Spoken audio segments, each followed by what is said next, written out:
Hi, I'm Jenny Paxson. I am the Reader's Discovery Librarian here at the Webster Public Library, and I do a lot of different informational panels for called our Diverse Abilities Dialogues um, for parents and caregivers with people with disabilities with Autism Up and Parents Helping Parents Coalition of Monroe County.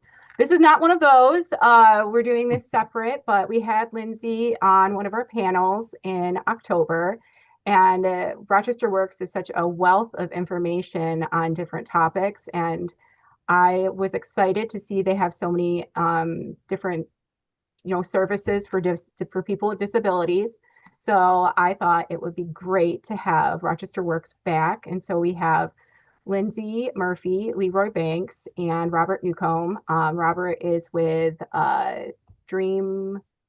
Sorry, I'm running a Dream Link New DreamLink. York. Sorry, Sorry, what is that? DreamLink New York. Yep. DreamLink New York. My brain's just not quite functioning yet this morning. And we're excited to have them here. I just did want to give a plug for our fair that we're having on April 18th. It's from 10 to noon. We'll have over 60 organizations coming from all different um, programs and services in the community for people with developmental disabilities. And I encourage you to share that information with the community. And hopefully, we'll get people connected with information just like we're doing today.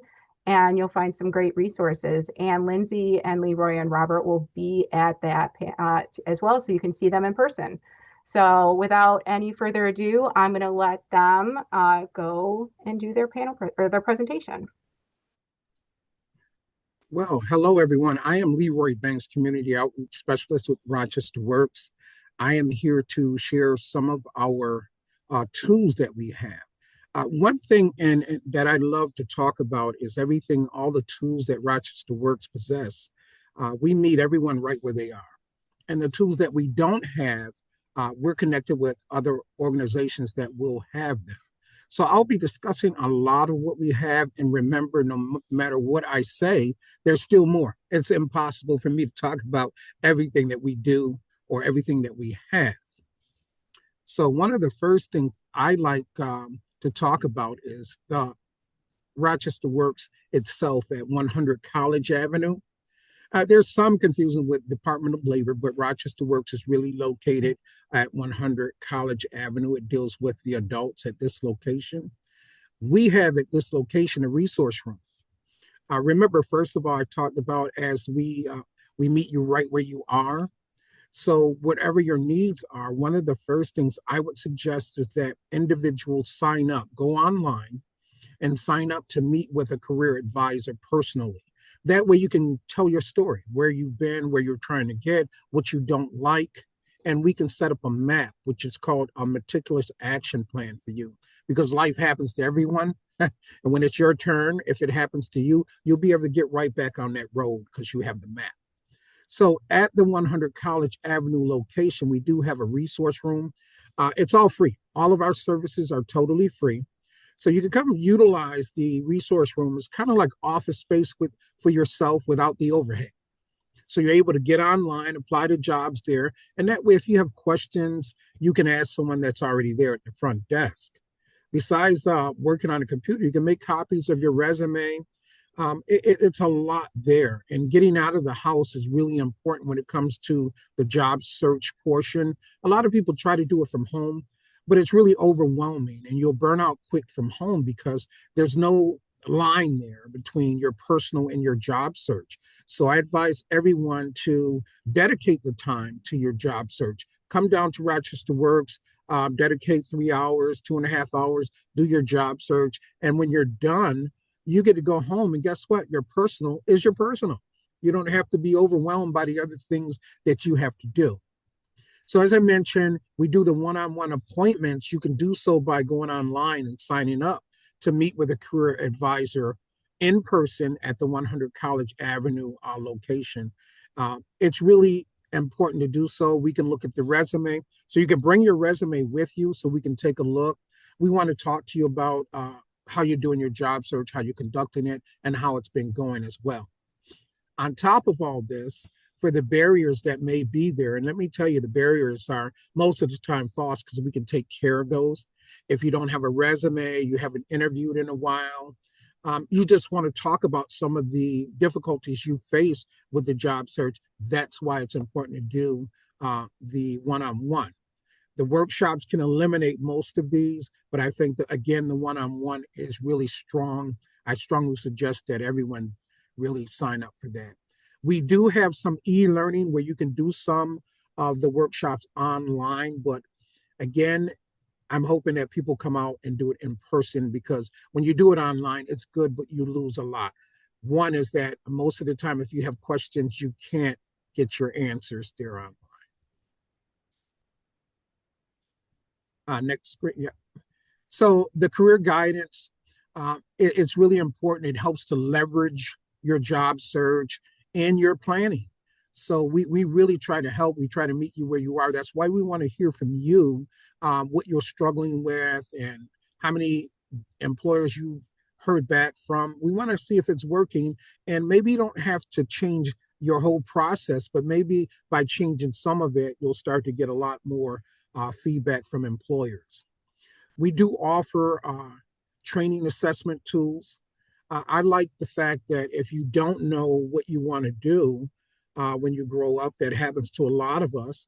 Well, by coming in, there's some assessments that we can give. There's no right or wrong answers to them. It's just going to identify what you enjoy doing. So it may come up with 3 different titles, but just knowing that, it helps you to put you on that correct path so you're applying to the right types of jobs. We have the training grant, which is a big workshop. A lot of people want to attend the training grant. They want to try to get the funding from us to, again, pay for training. We pay for in-demand occupations. There's a chance that we could pay for training for you. So the training grant workshop is probably 45 minutes long. It's going to tell you what you need to do in order to get funding from us. So keep in mind that we pay for trainings, we don't give them here. And by coming out and attending this training, should you have questions or concerns about what's talked about or what they're telling you to do, you can ask those questions right there with the proctor.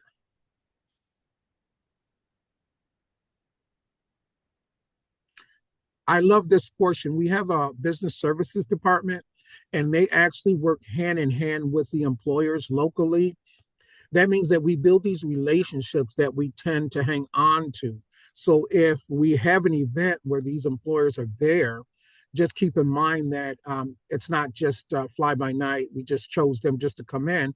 We do have a relationship, and you should be able to follow up with that employer. They have contacted us, and we have built this relationship upon them having opportunities for our community. Different recruitment events. Every Thursday, we have open interviews right here, our location at 100 College Ave. It's going to be at the lower level. We normally have 3 to 4 employers there. The difference between that and a job fair is that you're actually going to come in and sit down and interview with these employers. So you won't be just walking around with your resume. You're going to be called up to sit down and do an interview. So I like it, even if it doesn't work out for you with that particular employer. I like it because you're getting the practice. You're sitting down with a real employer, discussing real opportunities and the different tools that you're bringing to the table as well. Hiring and training incentives. We do offer some hiring and training incentives through RochesterWorks. So some of them will include if you've been out of the workforce for a while, maybe you did cleaning and you're kind of rusty at it, want to get back into it. A lot of times we can assign, we can give what's called, we'll pay for up to 3 or 4 weeks of your pay. We'll reimburse that employer so they don't lose out on monies during the training process, which means that you would get your regular paycheck, but we would reimburse that employer so they don't lose out on, the training period of time. There's a lot. We have the job board, which has changed. We're now partnered with the Chamber of Commerce, but when we used to have on there was employers that we always had relationships with, but now it's so many, it's impossible to have relationships with all the employers that's going to be on there. But it's just extends the opportunity for you. If you go on there, there's more employers there, so more opportunities for the job seeker. We also extend our youth services. So we have another site, which is over on St. Paul, 57 St. Paul Street, right across from the bus station, that works with youth 14 to 24.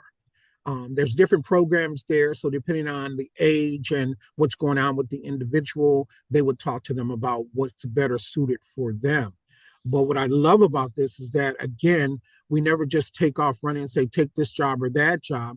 They want to sit down with the individual, the youth, and identify where they want to go, where they've been, types of jobs. If this is their first time ever having employment, it's important that they have their work permits.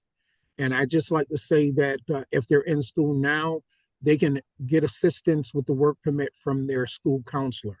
I wouldn't push that off. Summer is coming, so this is something you want to do right away. Again, 14 to 24, up to 18, I believe you're required to have. Up to 17, you're required to have your work permit. So make sure they have the work permit. Reach out to RochesterWorks Youth Department at 57 St. Paul Street. A lot of things are going on with the youth department. They'll give them a navigator. The navigator helps to navigate them through the process of employment and kind of keeps, like a job coach, keeps in touch with them, see how the job is going.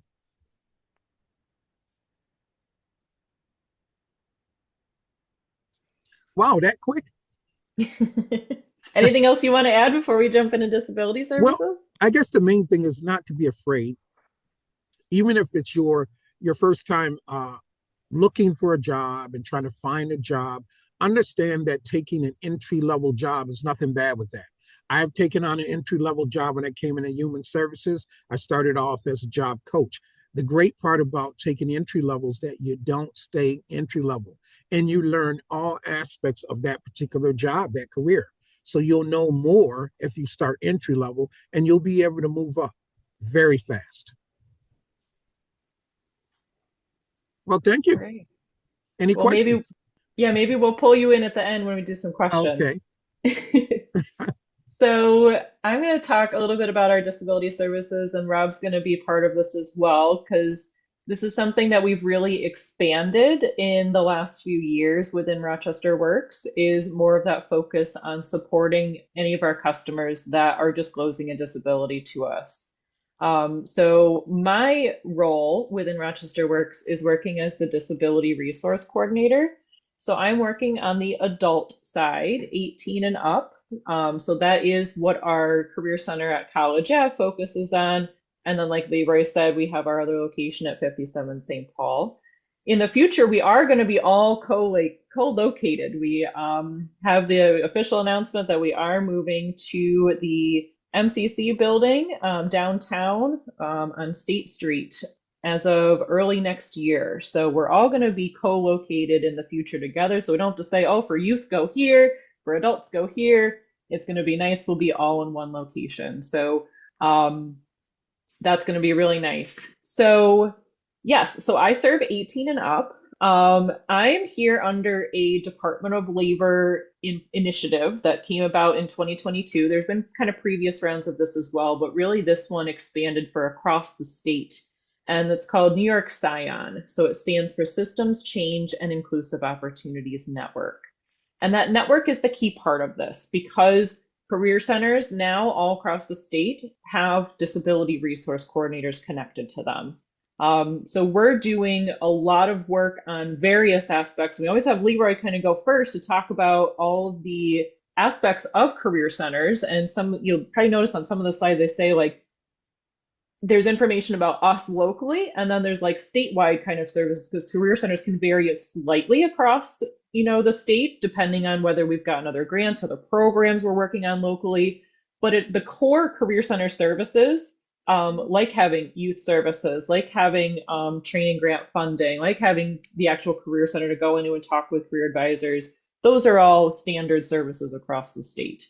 So DRCs, short for Disability Resource Coordinator, we're working in conjunction with all of these areas. So with having us embedded in the Career Center, we're here as an extra resource. So if somebody comes in and is meeting with one of those one-on-one appointments with a career advisor and they disclose a disability and say, I could use some extra assistance with this, they're then able to refer over to myself and be right there at the Career Center. So if I'm available, we can talk right then. If not, we set up an appointment.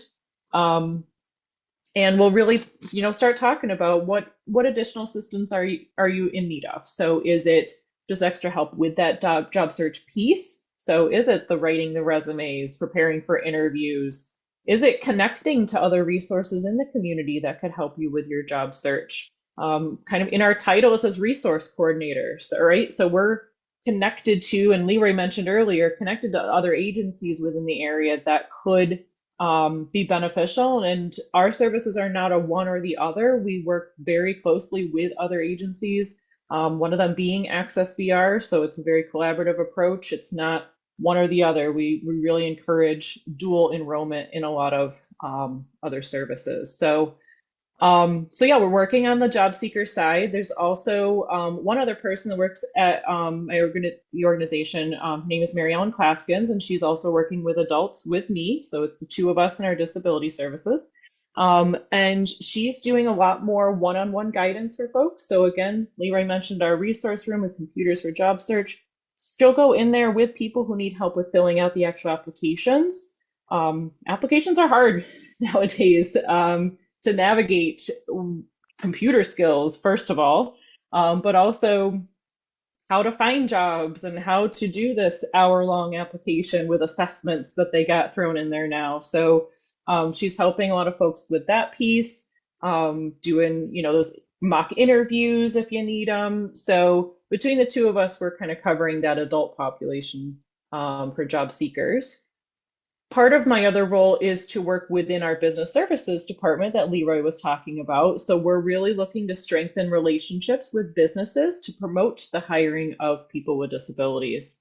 So for example, we just held a webinar on Tuesday, and it was talking directly to employers. Employers were the audience, and we were talking about understanding when they might have an employee that receives SSI or SSDI, Medicaid, Medicare, and the importance maybe for some of those folks to keep benefits, and for others maybe want to work off of benefits. So we talked a little bit about what that looks like for their employees. So we're trying to really come up with a variety of topics for employers. We've done disability etiquette.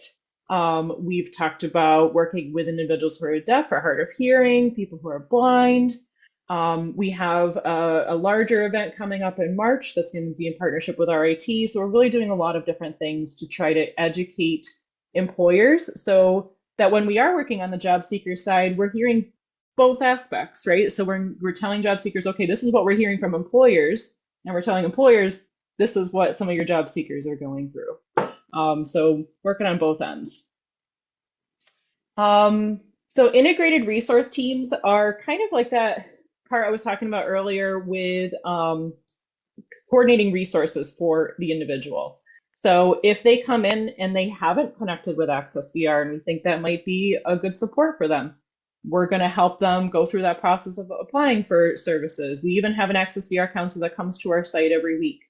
So we can just have them schedule an appointment with her to do that initial meeting or intake.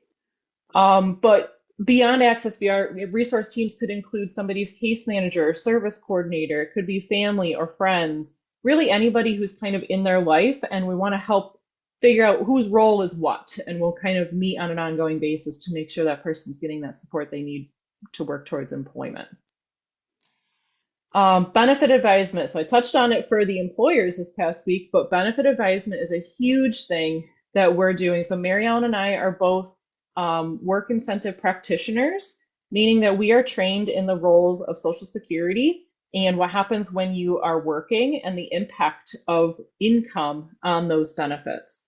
And Rob will probably talk a little bit about that too, because DreamLink are going to be all certified in that as well.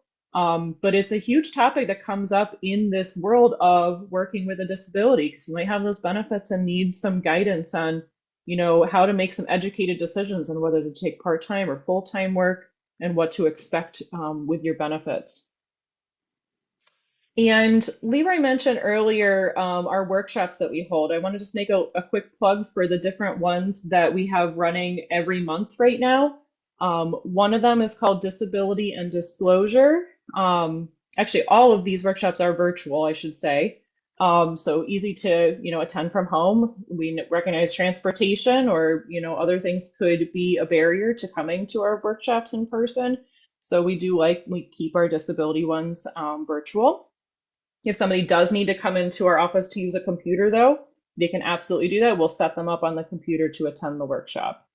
So the first one is Disability and Disclosure, and that is a lot of information about the Americans with Disabilities Act and what kind of laws are in place to avoid discrimination in the workplace. So we're teaching job seekers some of this information to, again, help them make decisions on when or where or why they're choosing to disclose a disability to an employer. We have a lot of questions of job seekers coming in and saying, well, I have this restriction. I don't know. Should I bring it up in the interview? Should I wait till after I'm hired? I don't know what might be able to help me. So we talk a lot about accommodations. So I would say that's like one of the biggest topics Mary Ellen and I talk about with folks that are coming in the Career Center. The other workshops, one is called Increase Your Income, and that's a crash course in that benefit advisement I was talking about. And the other one is Disability Job Search Group. So that one runs a couple times a month, and we have varying topics in that. We've done everything from resumes to benefits to disclosure to working remotely. We have some coming up this coming month in March on dealing with ghosting and rejection with part of your job search. So we really kind of have a variety in that group, and we really try to make it more of a group than a workshop. So we want to make it interactive. Okay, so that's kind of an overview of the adult side of what I'm doing. So I'm going to pass it over to Rob to talk about DreamLink for youth. Yeah, thanks, Lindsay. And I really want to thank Lindsay because it was great that the Department of Labor was able to see the effectiveness that the DRCs, the disability resource coordinators, were having within the work centers, because I think that kind of led into this program coming to life on the youth side, because for all those reasons that Lindsay was talking about, it was seen that where's this service for youth, right? Like who's going to help youth get the services, because like there's such great services that exist for youth, right? There's Access VR, they have pre-employment transition services, there's all the services they can get to help them get employment. And then there's also wonderful youth services that Leroy talked about for youth at RochesterWorks. And a lot of times families don't realize that youth can do both of those programs. Like it's not like if they do one, they can't do the other. So that's why DreamLink is kind of being put into place. And I recently, like the reason I really feel great about this program is I recently helped a youth sign up for like Summer of Opportunity with RochesterWorks who didn't have a disability. And the application, when I looked at it, was a little overwhelming. So just to have that person that a youth can look to help them just with the application part sometimes to get the service that they need is so like impactful in that youth's life. It just might be a matter of like, I need help filling this application out. And that's where kind of like our navigators, DreamLink, can come in and help out with stuff like that. But there's more to this. And I jumped ahead a little bit just because I was listening to what Lindsay had said in her presentation about how she helps adults at the Career Center. But I want to give you a little bit of background information as well. So this was another Department of Labor. It started at the federal level. It was an initiative that is being funded at the federal level, but it's a New York State Department initiative that's designed to help youth with disabilities ages 14 to 24 as they explore goals, build skills, and transition into employment and independent living. Okay. And my two wonderful coworkers who are not here in this training today because they had other things going on. But Miriam Flamini, she's great. She's going to be the connector on our project. And then we also have Nathan Anderson, who's going to be another navigator like me, who's going to be working on this project. The only difference in our roles, we work really well together, but the only difference in the roles is like Miriam is going to be like the intake flow for our program. So she's going to be like taking the referrals as families connect with us and youth connect with us, and she's going to be the intake stream. And then Nathan and I are going to be the ones that are going out and actually working with the youth and their families to deliver much of the same stuff that Lindsay was talking about with what she's doing to help adults. So first thing we're going to do is we're going to sit down with the youth and their family. Hopefully, we want to encourage family involvement. We want to sit down with them and develop a plan. And what does that mean? We want to talk to them. We want to assess what is going on in their lives, like what they need the most help with. And then we're going to develop a plan that is going to kind of like initiate how we're going to help them. Okay. And then what's that include? That includes job readiness workshops, leadership activities. It's going to be help accessing employment, internships, and other New York State services. And then, so I talked a little bit about like why I think this is going to be so impactful, but Leroy brought up something just like the work permit, right? Sometimes youth don't even know how to go about getting a work permit. So that's another place where we can kind of come in. And then like with all these programs, there's also documents that they need. And sometimes like as I've worked with youth in the past, I've gone into a situation and the youth is like, I don't have my birth certificate. I don't have a social security card. So that's another layer, like just to kind of get all that stuff organized for them, because that is going to lead to a much quicker, like if we can put all those things together for the youth before they get started with enrolling in any of these programs, that's going to give them a really positive first step in the right direction, right? And then another huge part of this is also the benefits advisement piece that Lindsay was also talking about with the adults. Nathan, myself, and Miriam are all going to have that same work incentive practitioner certification. And that means we can really work with families to explain to them. And a lot of times what I've seen in the past is there's a lot of distrust that if the family who has this social security coming into the household, they look at it and they say, oh, I really don't want my young person to work because we really depend on that money from Social Security and we don't want that to be affected. So we can kind of come in and work out a plan and talk with the family on how we can dispel some of those fallacies and the belief that people can go to work, youth can go to work, and it's not going to affect their benefits that they're receiving as much as they think it is. And it's also like just making them feel secure that like if they have somebody that they can trust, that they can talk to, that they're going to get the assistance they need. So there's a lot of ways that like the navigators can really come in and help the families in a very, very quick, immediate kind of way. And one of the things that I really love about this program is it's basically just an email referral. It's not like if you've ever worked with like OPWDD in the past, there is a ton of paperwork that goes along with that. Okay. But we're going to be like an initial point of contact for them so we can help them get started with that stuff if it's something that they need. So we can really look at the situation for the youth work with them to see what they need the most. And then one more layer that I kind of forgot to mention here, that bottom part with like managing their education, finances, and housing. And Leroy had spoken about this with like the resources that Rochester Works has. That's a big place we're going to come in as well, because a lot of times a youth really isn't thinking about like what they're going to do for a job when they don't have like housing that's secure. Maybe they just need like contact with a food pantry because they don't have food coming into the house. So there's a lot of ways that we can really quickly make a huge impact in a young person, young adult, youth's life that has a disability, and really make an impact on their family to improve their situation.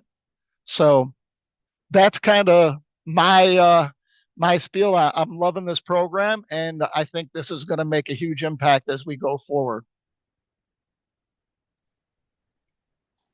I just like to add something here that it's difficult for those that don't know or don't have a disability to conduct a job search, preparation, take down barriers to employment. So it's even harder. It can become those that have a disability, if left unchecked, if they don't get assistance, if they don't get knowledge of what they can do, can become disabilitating. So right now, they may have a disability, but they could still work. They're not disabled, right? So, but they can become disabled if they don't check it, if they don't know that they can work, if they don't know what they can do. So I love it that the assistance is across the board, whether you have a disability or not. And I really push this on those that do have a disability, because I have one. If we keep living, we're all going to have a disability sooner or later, right? So it's better to get on board now so that we can help them. No one should be sitting at home if they want to work, even if they have a disability. If they want to work, there's something that they can do. They're still needed. And that's one of the biggest things as I'm out in the community daily. I'm finding that their self-worth has gone out the door, but they need to know that they're still needed and they can still do things that they want to do. And Yeah, I'm going to amen, add Leroy. also, oh, go Rod. I'm sorry, I just said amen, Leroy. Oh,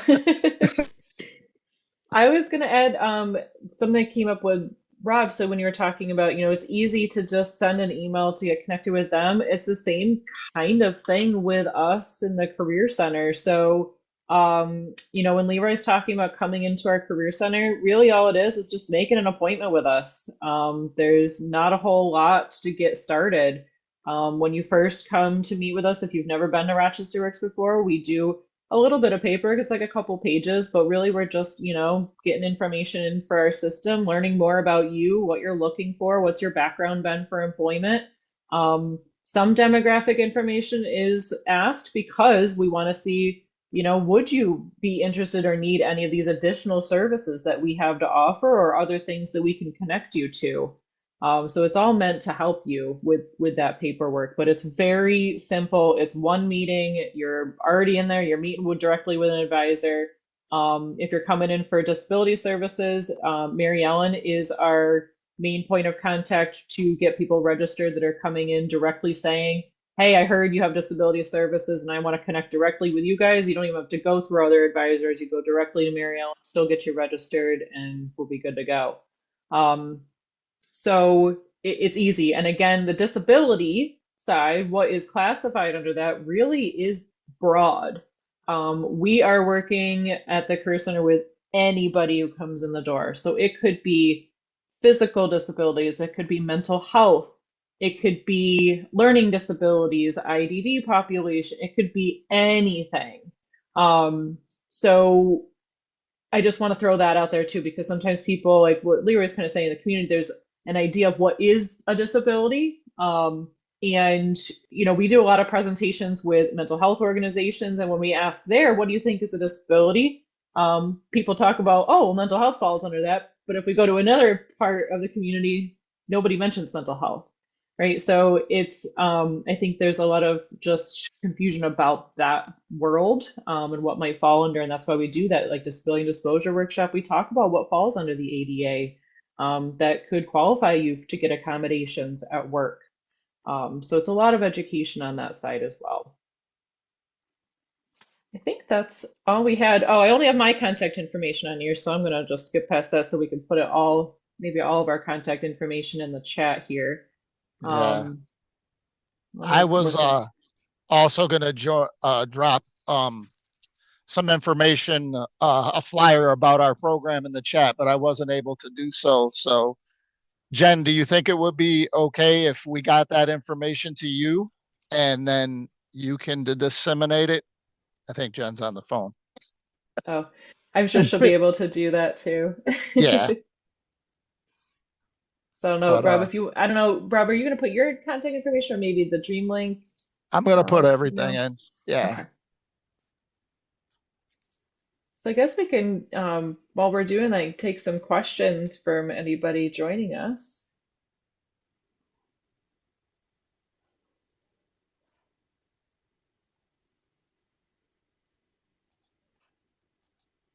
We do a lot of outreach. Leroy's out there every day, so if you ever see him, stop and say hi. He's got like a fan group, I feel like, in the community that find him everywhere. So everybody knows Leroy.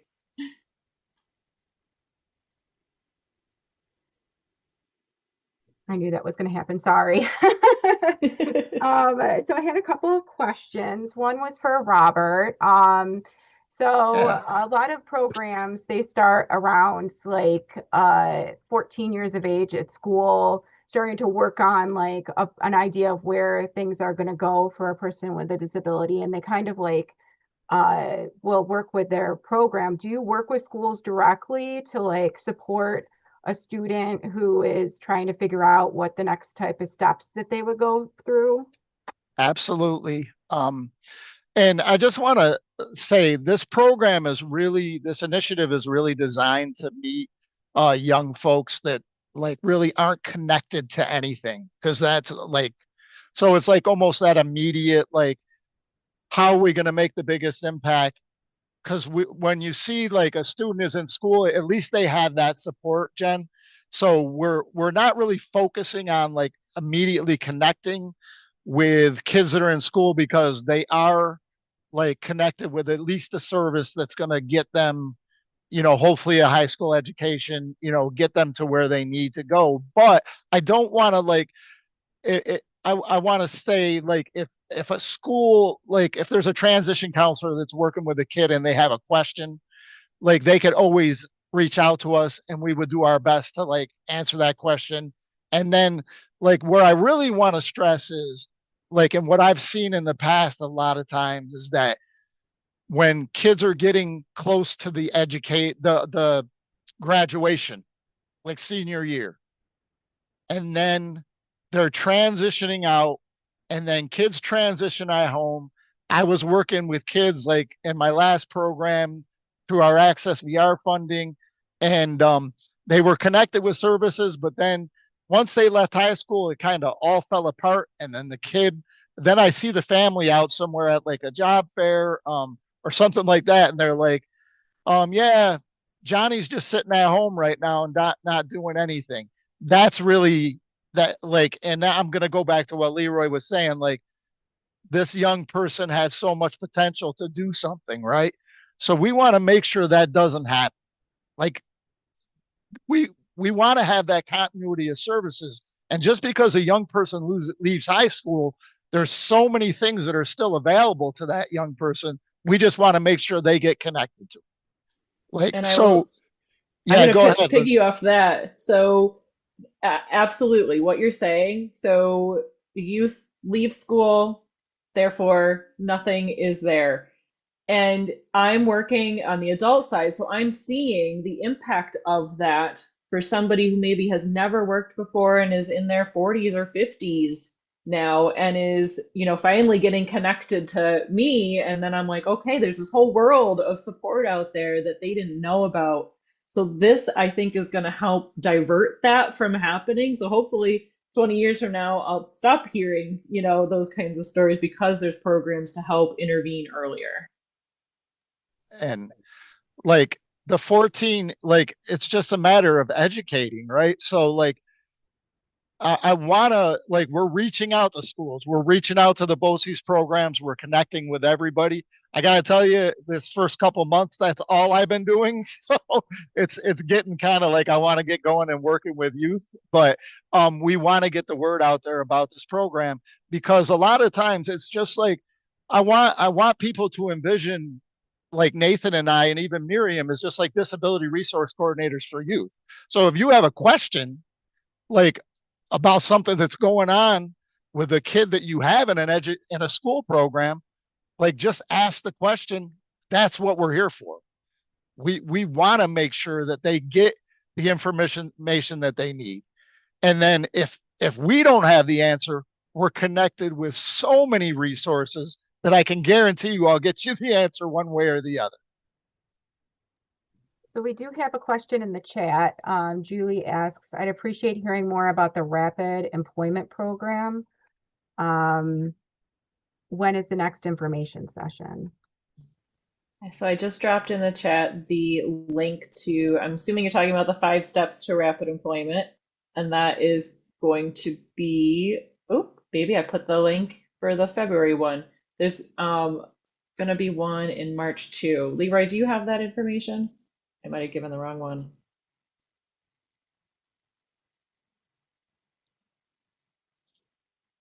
March 6th, I just came up with it. Here, if that link didn't work, I'll put the other one in here. Julie, if you want to unmute yourself and ask more clarifying question with that, you can.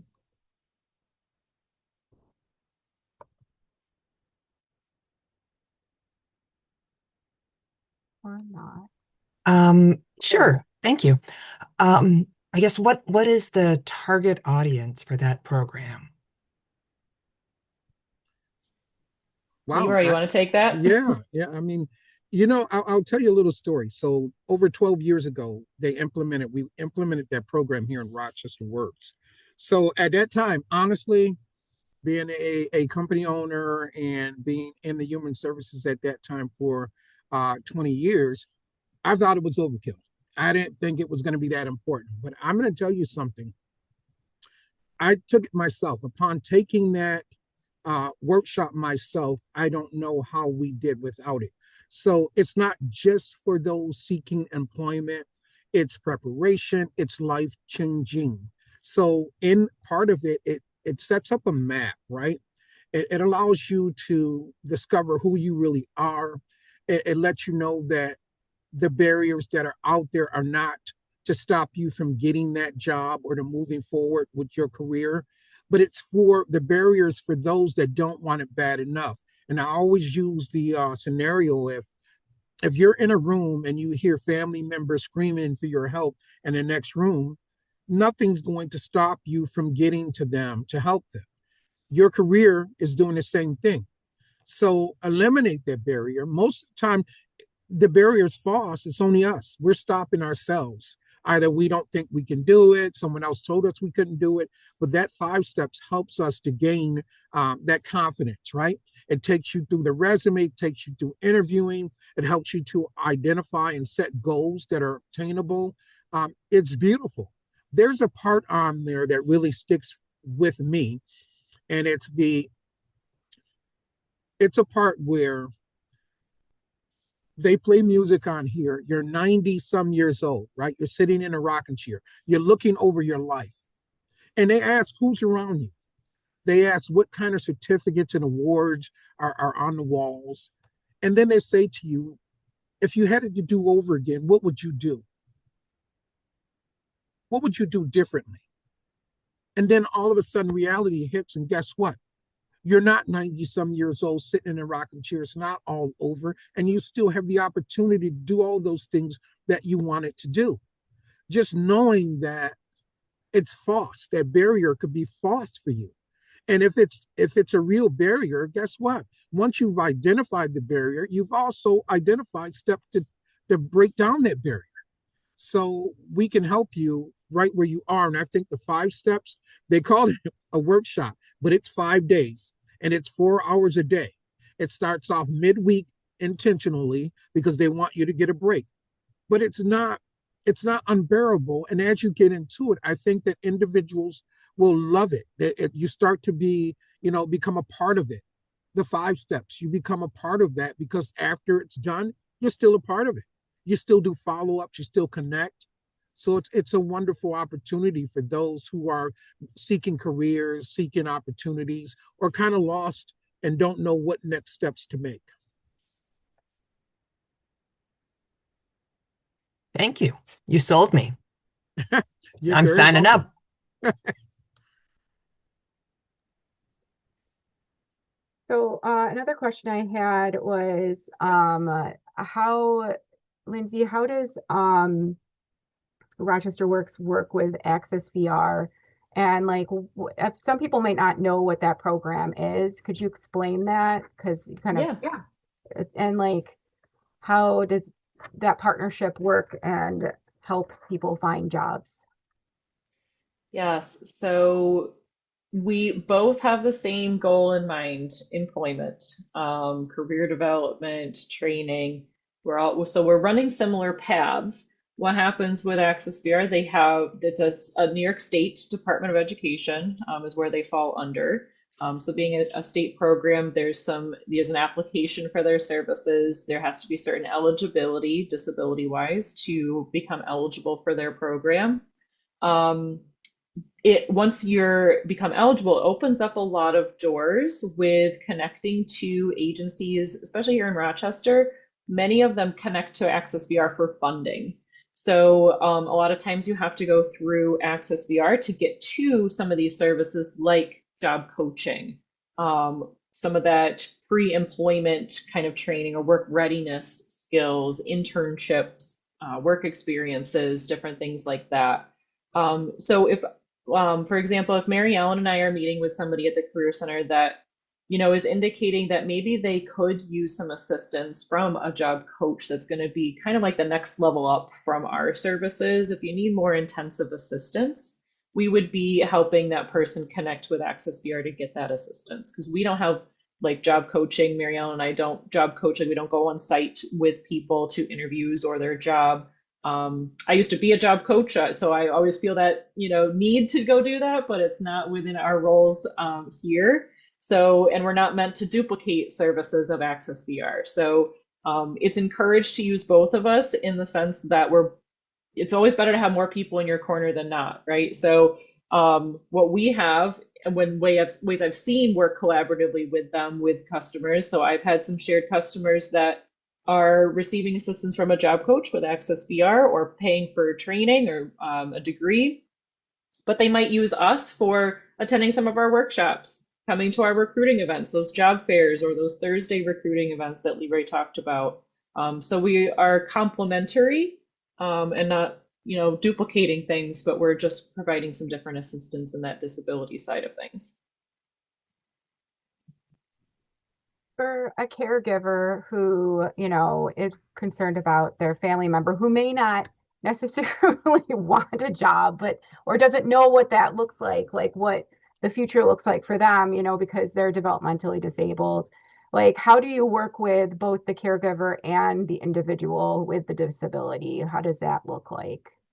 Yeah, I've had that happen. So, we initially will just sit down with everybody, and again, part of that integrated resource team is to like pull anybody who's, in that person's world. So whoever's, their type of help, which could be a caregiver or care manager, friends. We would want to kind of sit down and really just talk about like what are the interests of that person, what are some of their goals, and if it's never really been discussed before, because sometimes it's not, work isn't always part of that discussion early on. We're trying to help incorporate that is potentially possible for that person and, start with the basics. So helping the caregiver understand the resources that are out there, what are some of the processes that are in place with connecting to these agencies. But maybe even while they're in the middle of doing that, we're already starting some of that job search stuff on our end. So helping with this is like what a resume is. This is how you prepare for interviews. This is how you search for work online or coming to our recruiting events. Even if you're not at the point of applying to jobs, you can still come to the job fairs and talk to employers. Just learn more about what's going on in this world for searching for work. So do you have a lot of caregivers come with the person to the job fairs? What type of jobs are available for people with developmental disabilities that you kind of partner with, looking, those organizations that are willing to hire? We got a variety. I mean, Leroy, I don't know if you can kind of mention some of the companies you've seen recently at the recruiting events, but it's really a So, wide range. right, like Wegmans, there's so many out here, and you're going to get a bigger list. I think what the barrier is there is that they have to come out. So with the parent, with the caregiver, come out, schedule an appointment, sit down with Lindsay. Because one thing, being out in the community, I'm at 2 or 3 places every single day. And what I'm noticing is that, and it's so a lot of parents are very protective, right? So they have their child has a disability, and okay, they want to protect them. However, they're comfortable about certain sites, certain locations, because they have assumptions about others. But until you come out, that assumption is going to remain. Once you come out and you meet with individuals, this RochesterWorks can also become one of the comfort sites, right? Because we really care. And you'll notice that first off, when you sit down with an individual and you start to talk to them here at RochesterWorks, we listen. First of all, we want to know. We want you to address those things that you're afraid of or that's a barrier to employment so that we can help you come up with a solution to it. So coming out would be the first thing, right? And then as you are discussing and getting comfortable with who you're meeting with, then other things will come out and we can start to address that as well. And I will Yeah. add, I always get that question of one of the first questions in a meeting sometimes is, do you have a list of disability friendly employers? And my side, being under Scion, is that we're trying to make every employer a disability friendly employer. That's why we're doing that education on that side. And yes, there's ones that maybe we've worked with just because we've had more communication with, but we're really trying to open up the possibilities outside of even just those few that maybe people have heard about. Sorry, Rob, I cut you off. Yeah, would like no. Yeah, go ahead, Leroy. I would just like to add, it's not the company, right? It's the job. So can you do the task? Can you do the job instead of the company? You could do the company. It's the task, right? That's associated with the type of job that you can do. And that's what we want to get understood. So it's many different companies here in Rochester. You got to look at what level, what you can and cannot do. And you got to be honest that if you can't lift 30 pounds all day, you don't want to be in a certain job task, right? But it won't be that company. So you can't do that job. Now you look for a different job in that company that you're able to do. So it's really not the company, it's the job that they have available. And another part you asked about, um, like caregiver participation. We want to encourage that. Like that's where support systems start, right? That's the whole, like, if you can get that core and that trust is already there between a caregiver and another adult that the person is caring for or the youth, that is just like a nice, like, kind of warm handoff to whoever's going to be working with them. And then that will in turn, like, create that trust with the person who's working with your loved one, right? So, like, people will more naturally become accustomed to working with, if like the parents say, this is a good thing for you, this is going to help you, that just makes our job a lot easier. We want to encourage we want to encourage caregiver involvement. That's key. So I think there's a lot of anxiety there for the caregiver, me being a caregiver myself. So that's why, we all ask these kinds of questions. And I guess, that one-on-one, bringing people down there and getting, actually interacting with the companies and with you guys at Rochester Works is important. And I know Lindsay was talking about ghosting earlier. And it's like that's a big fear is like you apply for a job or your child applies for a job and then they like and they meet them and then they're or they don't even meet them, you know, that there's these jobs just don't lead to anywhere. Whereas coming down to your organization and actually interacting with people that you know and companies that you know are going to hire people, there's more of a success rate, I would assume. Do you have like a good success rate with like that hiring? Like, do you know what that kind of what that percentage is for the people that come down there? I don't think we have statistics like offhand. What we are finding though is that networking piece, disability or not, is really what's helping right now. And well, I let me give it, so it's not statistical, but I'll give an example. Somebody Mary Ellen's working with right now. He had been applying for months and gotten nothing back from any employer. As soon as they started talking about networking and coming to these recruiting events on Thursdays, he was at the job fair yesterday. He was telling us at the job fair that he had 2 interviews yesterday and he had 3 more scheduled. So that networking piece of actually getting out there and talking to the employers in person rather than trying to just do everything online. It's become very impersonal now. So that's something we're talking about with everybody is just getting out there and hitting the pavement, talking to people. And this is somebody that's on the spectrum. So has been, you know, a little bit more difficult with his job search. But it's exploded in the last month with just adding networking. Yeah, and Lindsay, I was just thinking like with that anxiety, Jen, we had a resource table set up at the job fair yesterday where it was myself, Lindsay, and Mary Ellen that is actually designed for that. Like for people who are, you know, when you walk into a job fair, it's like, whoa, right? Like there's like I think we have what 80 employers yesterday, 100 people. Yeah. That's 300 anxiety people showed up. provoking. Yeah. Yeah. So we like that is the whole essence of why this is so impactful of putting these services in place where we're recognizing the normal job seeker these days has some type of disability. Like there's anxiety. There's like just because you can't see it, it's there. And that's what we're trying to bridge that gap, right? And it's very forward thinking on the part of the Department of Labor that is putting these services within the work centers that are designed specifically for what you're talking about. And the beautiful part about the open interviews, the Thursday sessions that we have at Rochester Works, is that I'm there.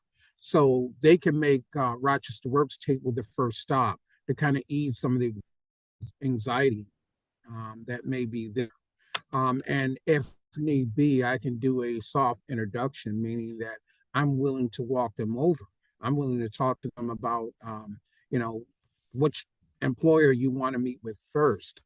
I think just breaking the ice, getting comfortable with it, even if you come in and you do one employer, it's breaking the ice right there. Don't overwhelm it. You know, the anxiety is real and it's there, but it's being caused by something. And we can take, once we identify what it is, just do it slow, firm steps. It's going to get you there. Yeah, Mary Ellen and I walk around with people all the time to job fairs. So we're here to help. An awesome program. I really appreciate all of the information that you've given today. I want to just double check with everybody. If nobody else has any other questions I want to ask. Well, I want to thank Leroy and Robert and Lindsay for coming today and doing this wonderful panel presentation on Rochester Works. It's given me a lot more information that I can definitely share with other families as well. And I will share all of the contact information with the with my follow-up email. This is recorded, so the recording will go out to all the attendees as well, and it'll be on our YouTube channel, so you can watch it later. I'm going to end the recording now.